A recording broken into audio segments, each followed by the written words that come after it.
ধাক্কা খেয়েছে, অলরেডি খেয়েছে। ওরা তো ভাবতেই পারেনি যে সুপ্রিম কোর্ট এরকম রায় দেবে। আমি তো দীর্ঘকাল ওদের সঙ্গে ছিলাম, ওদেরকে আমি হাড়ে হাড়ে চিনি। এই যে ওয়াক অফ ইত্যাদি নিয়ে ওরা যে অশান্তিটা সৃষ্টি করছে, বাংলাদেশ থেকে ওরা লোক নিয়ে এসছে গুন্ডাবাজি করানোর জন্য, এখান থেকে ঝাড়খণ্ড থেকে লোক নিয়ে এসছে, এবং সামনে 26-এর ইলেকশনের আগে ওরা একের পর এক এই ধরনের ঘটনা ওরা ঘটাবে। এদের হাতে পড়লে বাঙালি জাতি একেবারে শেষ হয়ে যাবে। ওদের কি উপকার হয়েছে? আমি তো একজন হিন্দু, 100 ভাগ হিন্দু। সাধারণ মানুষ বাঁচলো না মরে, হ্যাঁ, এসব নিয়ে এদের বিন্দুমাত্র কিচ্ছু যায় আসে না। এগুলো হচ্ছে নতুন নতুন সংকট তৈরি করার আরএসএস বিজেপির প্ল্যান। হ্যাঁ, এইগুলো দেখো, ওদের রাম মন্দির ফ্লপ করে গেছে। ওরা রাম মন্দির নিয়ে যে পলিটিক্যাল মাইলেজ পাবে ভেবেছিল, বিশাল জনসমর্থন পাবে ভেবেছিল, সেটা ওরা পায়নি। হ্যাঁ, ওরা গত বছর 22শে জানুয়ারি 2024-এ ওরা ঘটা করে রাম মন্দির প্রতিষ্ঠা করলো, এ করলো সে করলো, হ্যাঁ, এবং লোকেদেরকে খেপিয়ে দিল। এক শ্রেণীর লোক চিৎকার করে বলতে লাগলো যে হামারা हॉस्पिटल नहीं चाहिए, स्कूल नहीं चाहिए, कॉलेज नहीं चाहिए, हमारा सिर्फ राम मंदिर चाहिए, এসব বলে ওরা মানুষকে খেপিয়ে দিল। এবারে দেখা গেল 2024-এর লোকসভার ভোটে উত্তরপ্রদেশেই ওরা একদম গোহারান হারলো। উত্তরপ্রদেশের মতন জায়গাতে জিততে পারলো না, অযোধ্যাতে হেরে গেল। এটা একটা বিশাল বিজয় সাধারণ মানুষের। এটা মিডিয়া কখনো বলবে না, কিন্তু এই জিনিসগুলো যদি আমরা দেখি, ওরা গোহারান হেরেছে। আচ্ছা, প্রত্যেকটা ইস্যু ওদের ফ্লপ করে গেছে। 370, আর্টিকেল 370 নিয়ে এখন আর কেউ কোনো কথাবার্তা বলে না। ওটা নিয়ে যে মাইলেজ পাবে ভেবেছিল, পায়নি। প্রত্যেকটা ব্যাপারে ওরা মানুষের কাছে ওদের যে আসল যে চরিত্রটা, সেই চরিত্রটা ধরা পড়ে যাচ্ছে। হাজার হাজার দুর্নীতি, হ্যাঁ, সমস্ত কিছু ওদের ধরা পড়ে যাচ্ছে। এখন ওদের একটা দাঙ্গা বা হিংসার পরিবেশ সৃষ্টি করা ছাড়া ওদের হাতে আর কোনো রাস্তা খোলা নেই। ওরা বুঝে গেছে যে মানুষ আমাদের চিটিংবাজি ধরে ফেলেছে, মানুষ আমাদের আর বিশ্বাস করে না। আমরা অর্থনৈতিক দিক থেকে মানুষকে কিচ্ছু দিতে পারিনি, হিন্দুকে দিতে পারিনি, মুসলমানকে দিতে পারিনি, খ্রিস্টানকে দিতে পারিনি, কারুকে দিতে পারিনি, আস্তিক নাস্তিক কারুকে দিতে পারিনি।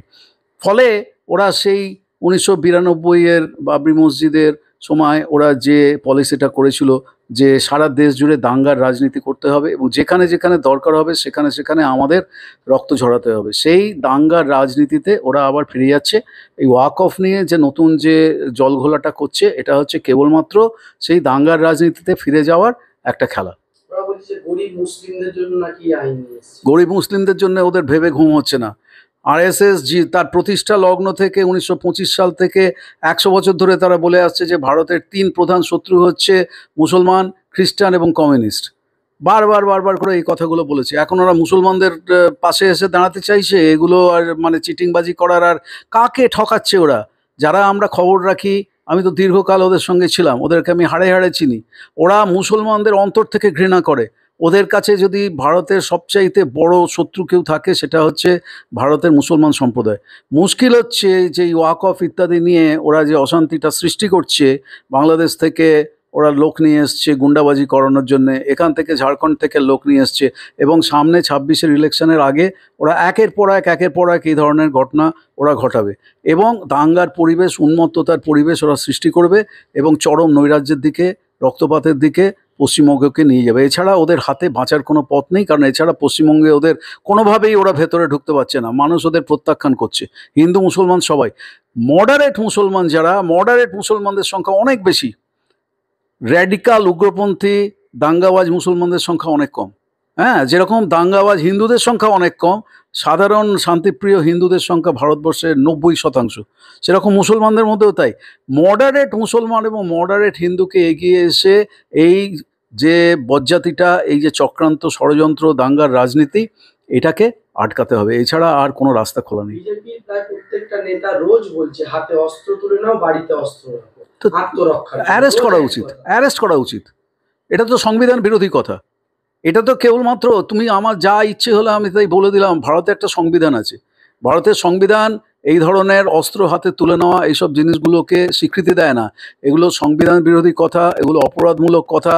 এই যে একটা মেয়ে দেখলাম, সে নাথুরাম গডসে হতে চাইছে, এই যে সব জিনিসগুলো হচ্ছে, এগুলো তো একদম তাদের অ্যারেস্ট করা উচিত। এটা তো একেবারে প্রচ্ছন্নভাবে নয়, প্রকাশ্যভাবে খুনের হুমকি দিচ্ছে, প্রকাশ্যভাবে তারা রক্তপাতের, খুনের রাজনীতির দিকে মানুষকে প্ররোচিত করছে। নূপুর শর্মার কথা মনে আছে তো?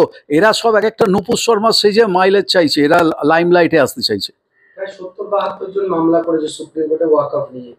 সুপ্রিম কোর্ট দুদিনের শুনানিতে যা জানিয়েছে, যদিও মামলা বিচারাধীন এখনো, যা জানিয়েছে যে ওয়াকফ যে ঘোষিত সম্পত্তি সেটা তাই থাকবে। ওয়াকফ সম্পত্তি বা সেই কমিটিতে মুসলমানরাই তাদের দেখভাল করবে। এই যে পর্যবেক্ষণগুলো, কি মনে করছেন কোন দিকে যেতে পারে? দেখো, এটা আশার হচ্ছে আলো দেখা যাচ্ছে কি? অবশ্যই আশার আলো দেখা যাচ্ছে। এখনো ভারতে একটা সংবিধান আছে, এখনো ভারতে একটা কোর্ট সিস্টেম আছে, এখনো ভারতে একটা বিচার ব্যবস্থা আছে। সুপ্রিম কোর্টে কি ধাক্কা খাবে এরা? অবশ্যই ধাক্কা খেয়েছে, অলরেডি খেয়েছে। ওরা তো ভাবতেই পারেনি যে সুপ্রিম কোর্ট এরকম রায় দেবে, কারণ সুপ্রিম কোর্টেও তো ওদের লোকজন বসে আছে। তাদের মধ্যে থেকে যেরকম একটা রায় এসেছে, দেখো দুটো বড় বড় রায় এসেছে, দুটো বড় বড় রায় এসেছে। একটা রায় হচ্ছে সুপ্রিম কোর্টের রায় যে ওয়াকফে ওরা এক্ষুনি কিছু করতে পারছে না। আর দু নম্বর হচ্ছে এই যে 26,000 শিক্ষকের যে চাকরি গেল, এটাতেও যে রায়টা দিয়েছে সেটাও কিন্তু ওরা ভাবতে পারেনি। তাতে কি বলছে, বলছে যে এখন কারোর চাকরি যাবে না। এই দুটো বিরাট কোর্ট সিস্টেমের বিজয়, ভারতের সংবিধানের বিজয়। এবং যার জন্যে এই যে ফ্যাসিস্ট আরএসএস, ফ্যাসিস্ট বিজেপি এবং ওদের যে সমস্ত লোকজন আছে, তারা কোর্টের ব্যবস্থাটাকেই ভেঙে চুরমার করে দিতে চাইছে। এটা ওদের আলটিমেট গোল, যে ভারতের বিচার ব্যবস্থাটাকে ভেঙে শেষ করে দাও। ওয়াকফ সম্পত্তি নিয়ে শুধুমাত্র যে মুসলিমরা রাস্তায় নামছে আন্দোলন করছে তা নয়, তাহলে মহুয়া মৈত্রর মতন একজন সাংসদ তিনি, বা কপিল সিব্বলের মতো একজন আইনজীবী, তিনি তো আদালতে লড়তেন না। কি বলতে চান, মানে যারা, যে মুসলিম সম্প্রদায়ের কোটি কোটি মানুষ খুব চিন্তিত, রাত দিন এক করে তারা আন্দোলন করছে, কি বলবেন তারা? হ্যাঁ, অবশ্যই। এই মানুষকে দেখো, ওয়াকফ যেরকম মুসলমানদের একটা ধর্মস্থানের জমি, হ্যাঁ, সেরকম হিন্দুদেরও তো লক্ষ লক্ষ একর ধর্মস্থানের জমি আছে, যাকে বলা হয় দেবত্র সম্পত্তি। আমরা সহজ বাংলায় বলি দেবোত্তর সম্পত্তি। দেবোত্র সম্পত্তি মানে হচ্ছে মন্দিরের জমি, ধর্মস্থানের জমি। এই রকম যে মুসলমানদের যে ধর্মস্থানের যে জমিগুলো আছে, ধরো মসজিদের জমি বা ধরো কবরস্থানের জমি, এই যে সমস্ত পবিত্র যে জায়গাগুলো আছে, হিন্দু, মুসলমান, খ্রিস্টান, শিখ, অমৃতসরের স্বর্ণ মন্দির, সব কিছু হচ্ছে পবিত্র ধর্মস্থানের জমি। তাতে তুমি এরকমভাবে একচেটিয়া হস্তক্ষেপ করে সেগুলোকে কেড়ে নিতে তুমি পারো না। তার জন্যে একটা দীর্ঘ প্রক্রিয়া থাকে, মুসলমানদের সঙ্গে হিন্দুদের সঙ্গে সবার সঙ্গে আলোচনার একটা ব্যবস্থা থাকে।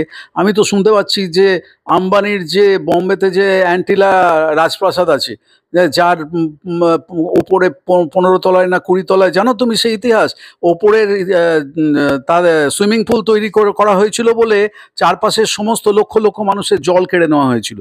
এইসব জিনিসগুলো মানুষের কাছে তুলে ধরতে হবে। মূল কি আদানি আম্বানি থেকে বাঁচাতে বা তাদের সম্পত্তি বাঁচাতে, তাদের ফায়দা দিতেই এই আইন? ওই পুরো ব্যাপারটাই হচ্ছে, এরা সাধারণ মানুষের ব্যাপারে, হিন্দু মুসলমান কারুর ব্যাপারে এদের বিন্দুমাত্র মাথা ব্যথা নেই। পুরো দেশটা তারা চলছে এই সমস্ত আদানি আম্বানি, ডালমিয়া, বিড়লা, টাটা, তোমার মিত্তাল, এই সমস্ত বড় বড় যে সমস্ত লোকেরা আছে, এই বিশাল বিশাল মানে billionaire, film star, cricket player, হ্যাঁ, বিজনেসম্যান, এদের অঙ্গুলি হেলনে পুরো দেশটা চলছে। এরা এদের মানে ওছি বা ট্রাস্টি হিসেবে এসে কাজ করছে। সাধারণ মানুষ বাঁচলো না মরলো, তাদের বাড়িতে তাদের মায়ের চিকিৎসা হচ্ছে কিনা, তাদের ছেলে মেয়েকে তারা স্কুল কলেজে পাঠাতে পারছে কিনা, হ্যাঁ, এসব নিয়ে এদের বিন্দুমাত্র কিচ্ছু যায় আসে না। এরা কেবলমাত্র 1% ধনিক শ্রেণীর কথা ভাবে, তাদের জন্য কাজ করে। ভারতবর্ষে বর্তমানে হিন্দুদের অবস্থা কেমন? ভারতবর্ষে খুব খারাপ। হিন্দুদের কি উপকার হয়েছে? আমি তো একজন হিন্দু, 100% হিন্দু। আমি তো অনেকবার বলেছি, ভারতে মোদি গভর্নমেন্ট আসার পরে হিন্দুদের কি উপকার হয়েছে? কিচ্ছু উপকার হয়নি, খালি তাদের লিপ সার্ভিস দিয়েছে, এই করে দেবো সেই করে দেবো। 15 লাখ টাকা ব্যাংকে জমা পড়বে প্রত্যেকের। কটা হিন্দু পেয়েছে? কটা হিন্দু পেয়েছে? মুসলমানদেরকে যে টাইট দিচ্ছে, এতে হিন্দুদের কোনো লাভ হচ্ছে না? কিচ্ছু লাভ হচ্ছে না, কিচ্ছু। হিন্দুরা বুঝতেই পারছে না, হিন্দু নয়, এটা হচ্ছে একদল উন্মত্ত, ধর্মান্ধ, এক্সট্রিমিস্ট, উগ্রপন্থী, ফ্যাসিস্ট, হিন্দুত্ববাদী হিন্দু। এদের সঙ্গে আমাদের হিন্দু ধর্মের কোনো সম্পর্ক নেই। এরা হিন্দু ধর্মের, কালকে আমি দক্ষিণেশ্বরে গেছিলাম রামকৃষ্ণ পরমহংসদেবের মন্দিরে, একটু শেষবারের মতন ফিরে যাওয়ার আগে একটুখানি মা কালীর মূর্তি দর্শন করতে। এই হচ্ছে আমাদের হিন্দু ধর্ম, যেখানে রামকৃষ্ণ পরমহংস বলছেন যত মত তত পথ। জয় মা কালী বললেন না জয় শ্রীরাম বললেন? জয় মা কালী, জয় মা কালী, জয় শ্রীরাম আমাদের স্লোগানই নয়। কবে আমরা বাঙালিরা আবার জয় শ্রীরাম বলেছি? আমরা চিরকাল জয় মা কালী বলে এসছি, জয় মা দুর্গা বলে এসছি। আমাদের ধর্মকে ওরা কেড়ে নিচ্ছে, আমাদের বাঙালিত্বকে ওরা কেড়ে নিচ্ছে, বাংলা ভাষাকে কেড়ে নিচ্ছে। ওখানে এর আগে আপনি আরএসএস ছেড়েছেন? যে আমি আগে আরএসএস ছেড়েছিলাম, অনেক অনেক কারণে আরএসএস ছেড়েছিলাম। তার মধ্যে একটা কারণ হচ্ছে এরা গণতন্ত্রে বিশ্বাস করে না, এরা সংবিধানে বিশ্বাস করে না, এরা ইসলাম বিদ্বেষী, এরা বাঙালি বিদ্বেষী, বাংলা ভাষা বিদ্বেষীরা, রবীন্দ্রনাথ বিদ্বেষী, নজরুল বিদ্বেষী, এদের হাতে পড়লে বাঙালি জাতি একেবারে শেষ হয়ে যাবে।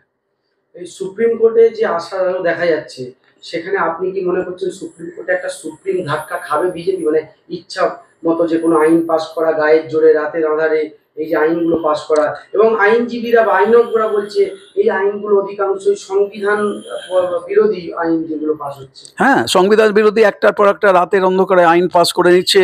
সুপ্রিম কোর্ট যতদিন পর্যন্ত আছে, ভারতের বিচার ব্যবস্থা যতদিন পর্যন্ত আছে, ততদিন পর্যন্ত আমাদের একটা শেষ আলোর রশ্মি আছে যে এরা যা খুশি তাই করতে পারবে না। কিন্তু ওরা যদি যা বারবার করে আমার বইগুলোতে আমি বলেছি, ভারত শেষ ধ্বংসের সন্ধিক্ষণে বিশেষ করে দেখো, তাতে আমি বলেছি যে যদি এরা নিরঙ্কুশ ক্ষমতা নিয়ে যদি ভারতে কখনো ক্ষমতায় আসে, যেটা 2024-এ আসতে পারেনি, যদি কখনো আসে, এরা ভারতের সংবিধানকে একেবারে ধ্বংস করে দিয়ে নতুন সংবিধান জারি করবে।